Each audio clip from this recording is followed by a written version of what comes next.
going to be a lot of new faces and new bosses here at the South Phoenix facility as a new management team takes over. Governor Doug Ducey also calling on Hacienda's board of directors to step down. I'm appalled by the behavior that's going on at Hacienda. I think it's time for their entire senior leadership team to be replaced, and I think their board of directors should be terminated. So Arizona is being very aggressive on what we're going to do. Our concern is for the patients. Arizona's Governor Doug Ducey not holding back his disapproval of the leaders of the nonprofit healthcare organization, which has paid its senior management more than $1 million combined annually. Board members which oversee management are unpaid. The governor was especially angry at the reports of harassment complaints against former CEO Bill Timmons going unchecked and the alleged cover-ups. Now with not only the reports of what's happened in the past, but what we see with the behavior, and then the board actively covering up. And I don't want to say a lot because there's a criminal investigation going on. Hacienda leaders could face legal consequences for its poor management of developmentally disabled patients and for possible fraud. State investigators are poring over Hacienda's financial records, questioning the legitimacy of $3.4 million in charges that it billed to the state. Hacienda Healthcare gets more than 90% of its revenue from the state and federal government. Governor Ducey saying they have no plans to shut down this facility so far, simply because there's patients that are still being treated here and they have nowhere else to go. So the governor wanting to clean house, starting with the board of Hacienda Healthcare. I'm Nicole Garcia, Fox 10 News. All right, Nicole, thanks so much for that update there. Okay, well, normally when I do top stories, I'm able to just kind of, ad-lib, so to speak, when I kind of introduce them, give what's more formally known as an anchor intro, like when you're watching any sort of news show when the host or the anchor kind of tosses to the story. But today, there's so many updates from over the weekend that are kind of, criminally involved, police intensive, so to speak. And so there's a bunch of different details with all of them, like including this next one. Police in Nelson County say an Alabama man has been arrested on attempted murder charges after an early morning crime spree turned into a high-speed chase that came to a crashing end at a Waffle House. See what I mean? So many details about this story. Fox's Chad Mills with the details. Waffle House near I-65 in Elizabethtown. What was once a glass window is now a plywood wall. We had no idea what was going on. Donna Buckley saw the aftermath Saturday morning and learned what happened just hours later. Oh my gosh, people are just going to work. They're just living their lives. And then there are people who are so reckless that they endanger everybody else's lives. The Nelson County Sheriff's Office says all of it started here at a home outside Bardstown around 2 a.m. Dispatch received a call of a robbery and shots fired. Sheriff Raymond Penaroa says 35-year-old Justin Harden from Alabama apparently used cocaine and got in a fight inside the home before shooting the homeowner in the arm and another person who's still in the hospital in the head. We're checking on that subject periodically at university. He says when deputies got here, Harden was gone. Kentucky State Police says its troopers spotted his car on nearby Bluegrass Parkway, where he didn't stop and tried to escape them at dangerous speeds north of 100 miles an hour. We're very lucky that it was at 4:30 in the morning. They say they followed him on to I-65 northbound and finally here to this E-Town Waffle House, where he eventually rammed his car into the diner. KSP says one of its troopers shot a disobedient Harden in the leg before he was finally arrested. I honestly think that the driver got what he deserved and probably should have gotten more after what he did. And then to run like that and to hurt people like that, it's just not right. Waffle House has reopened. There were no customers inside when the crash happened. The employees who were not hurt. In E-Town, Chad Mills. Waffle House near I-60. All right, well, that ended briefly. Thanks, Chad, for that update there. It definitely looks like some drone footage was used in that story, which we have a drone here at Fox 10 Phoenix as well. Drone zone, we like to call it when we show that footage. By the way, I am live right now. A lot of people wonder, like, hey, is this live? Is it pre-recorded? Nope, I'm live right here on YouTube with you. 305 waiting. Let's see those hands up emojis if you are waiting for the White House press briefing with Sarah Huckabee Sanders. Again, that's going to start at 3 p.m. Eastern, 1 p.m. Arizona time. You'll be able to watch the entire thing right here on News Now, which is a part part of fox10phoenix.com. Again, for those of you who don't know, my name is Pilar Arias. Happy to be here with you on this Monday. Hope you had a fabulous weekend. I think a lot of us, though, are looking forward to this upcoming weekend now for so many reasons. Am I right? Even if you're not a fan of football, do you still attend Super Bowl parties? Do you still eat, hang out with friends, family, perhaps drink, just for the camaraderie of it all and being together with friends and family? A lot of people choose to do that too. Okay, we're going to head out to Denver, Colorado now for this next top story, where I'm being told a standoff with a suspect who shot 2 officers ended with a house fire. Let's get all the details.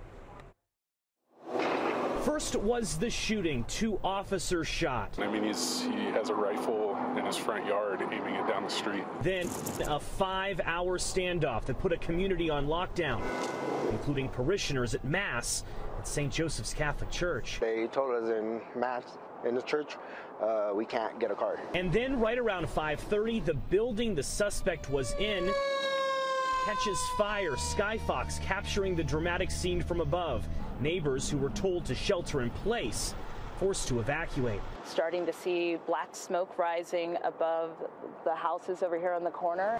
Tonight, major questions about this incident, about the fire. Who started it? Did the suspect? Did police? Is it possible that tear gas canisters could have started this fire? We don't know at this time if that was the cause of the fire. Police Chief Paul Pazin not providing any clues. It's still under investigation. The chief, though, quick to praise police, fire, and paramedics for working together. Our officers demonstrated great bravery in this. They were simultaneously trying to put the fire out while they were still dealing with an armed suspect. The fire, however, was a major reason the suspect was taken into custody. About 20 minutes into the fire, the suspect under arrest on a stretcher being placed in an ambulance. The chief not revealing the suspect's injury or condition this evening, but he is revealing his pride for his department. I'm proud of those officers, just like I'm proud of all of the officers that handled this situation.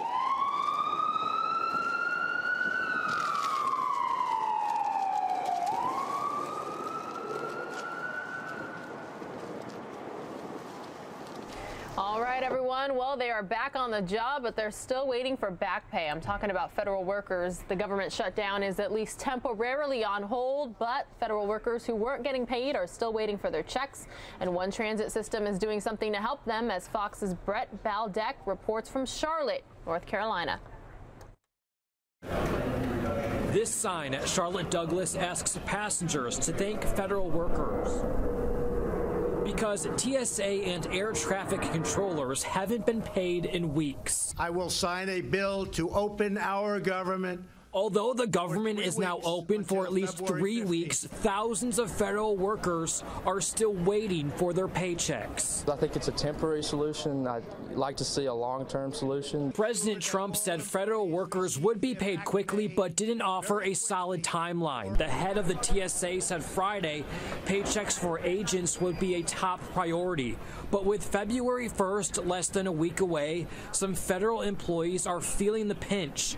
Rent, mortgage, and other adult life payments will be due. The Charlotte Area Transit System announced Saturday free rides for federal workers. In a statement, the CEO says Katz wants to help federal employees return to their normal lives. Normal life was somewhat disrupted Friday before the government reopened. A lack of air traffic controllers led to a ground stop at New York's LaGuardia Airport. It was strange that, we heard that there was holdups and that planes weren't taking off and planes weren't coming in, but somehow things moved along and the pilot was really reassuring. Passengers now hope a working government means smoother travel. Brett Baldeck, Fox 46, Charlotte. All right, has anybody been keeping track of how many times I've mentioned the Super Bowl in this top story segment? Anybody been counting? I'm going to say probably 4 or 5 at this point, because there's one more time I have for you. We're less than a week away to the biggest football game of the season. And if you didn't know, the footballs used for the game are made right in Ohio. I didn't know that. You learn something new every day watching news now, right? Turns out the Wilson factory makes and inspects all of the game balls by hand before shipping them out. Photojournalist Kelly Matter gives us an inside look. The main traction for Ada is we make the NFL football. We've made all the game balls since 1941. We're more of a family in here than we are a factory. A lot of passion here. Plate marks go to the back side of the ball. We get leather hides in. We cut the leather. My name's Lloyd Conley. I've worked with Wilson's for 43 years. My role in here of cutting is a major for the NFL football. Without that, I don't know what we'll be playing with. Different grades of the leather. So we cut it into 4 panels. It then goes to stamping. Then it goes to splitting, and then we're going to do reinforce, and then we're going to sew the ball. Sewing all 4 panels together in what we call halves, sections first. We'll flip the bottoms and put in the die holes for the laces. Then we're going to turn the football, so probably the most difficult process here. Presses the end of the ball down to help the shape of the ball. And then I'll break them down on the bar here. These here are Super Bowl 53 balls, home of the Wilson Football Factory. My job is I inset the bladders, inflate the ball, then I put the lace in it. They make their way into here. What we're going to do is measure and weigh all the game balls, and then we'll put the team decals on, and they'll be ready for games. Seeing that football on the field that next weekend, it just brings a lot of pride and passion because we made that football. Every time I see a ball on the field there, more than likely I've had a hand helping making that ball. I have. For me, it's very humbling, and because I contributed to that. I'm always watching the camera when they'll zoom in on the ball. There's a lot of that family, and there's that pride and passion, and that would describe Ada. I love it. Could you imagine watching on Sunday and being like, hey, I made that? All right, I'm going to say it. Pretty cool, even though I say that so many times in a day. Okay, guess who's here? Tracy Carrasco with our Monday business briefs. Let's get all caught up with the news of the business world here on News Now. Samsung is turning green. The company says it will replace plastic packaging for its products in favor of more environmentally sustainable materials like paper and recycled bioplastics. The new materials will be phased in during the first half of this year. Google and Amazon want to get into the electricity business. According to the Wall Street Journal, the two companies aren't interested in selling megawatts, but are looking for ways to harness information on consumers' personal energy use. That data can then be used to manage energy demand. And ultimately, the company that controls the software and systems that deliver energy could gain a powerful market position. Those popular conversation candy hearts will be missing on store shelves this year, but Krispy Kreme says it will fill the void with new heart-shaped donuts with the popular phrases like "Be Mine" on them. The filled donuts have more than a dozen phrases and will be available this Wednesday through Valentine's Day. For more, log on to foxbusiness.com. In New York, I'm Tracy Carrasco.